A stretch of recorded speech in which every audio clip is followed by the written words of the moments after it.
नमस्कार दोस्तों, मैं डॉक्टर संजय कालरा, एंडोक्रिनोलॉजिस्ट, करनाल से। जो शब्द वायरस या विषाणु है, ये संस्कृत के शब्द विष से लिया गया है। हमारी दुनिया में 10 की 31वीं घात तक, इसका मतलब 10 नोनिलियन या 100 खरब महाशंख वायरस या विषाणु हैं। इतने सारे वायरस में सिर्फ अंदाजन 3 लाख विषाणु मैमल्स या सस्तन प्राणियों को इन्फेक्ट कर सकते हैं या संक्रमित कर सकते हैं। इनमें से सिर्फ 300 ऐसे विषाणु हैं जो इंसान के लिए बीमारी खड़ी कर सकते हैं। इन 300 वायरसेस में से 2/3 ऐसे हैं जो एक प्रजाति से दूसरी प्रजाति तक जा सकते हैं और 100 हैं जो सिर्फ एक ही प्रजाति मतलब हम में या मनुष्य में रहते हैं। वायरस तो हमेशा से ही थे। 100 से ज़्यादा साल पहले पहला वायरस जो इंसान को संक्रमित कर सकता था, येलो फीवर वायरस, वो ढूंढा गया और 100 से ज़्यादा साल पहले पहली वायरस की महामारी इन्फ्लुएंजा फ्लू फैली दुनिया में। मगर अब क्यों है कि हम डरना शुरू कर गए हैं वायरस से? वो है कोविड-19 की वजह से। कोविड-19 की वजह से हमें पता चला कि हम बहुत कमज़ोर प्रजाति हैं।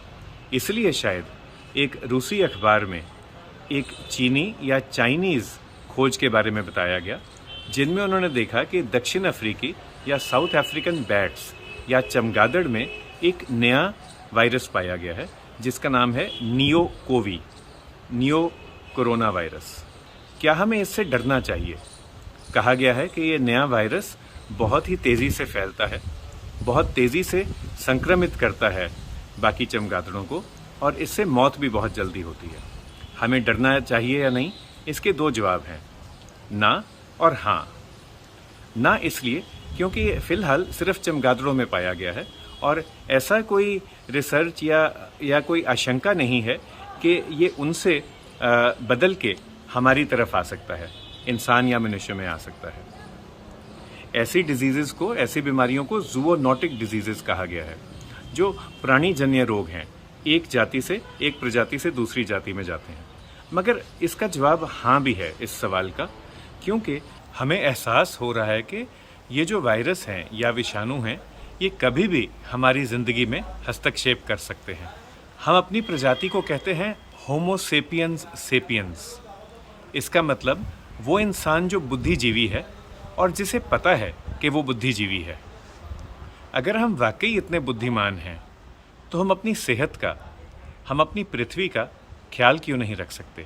कोविड से और नियो कोवी से हमें क्या सीखना चाहिए? ये सीखना चाहिए कि हमें अपना विवेक इस्तेमाल करना है, सामाजिक दूरी और बाकी प्रजातियों से सही तरीके से मिल के जुल के रहना, जायज़ दूरी में रहना, ये चीज़ हमें सीखनी चाहिए। अगर हम ये सीख ले लेते हैं कोविड-19 से और नियो कोवी से, फिर आगे जाके हमें ऐसी बीमारियों का, ऐसी महामारी का सामना नहीं करना पड़ेगा। आओ इकट्ठे मिलके एक बेहतर दुनिया के लिए कोशिश करते हैं।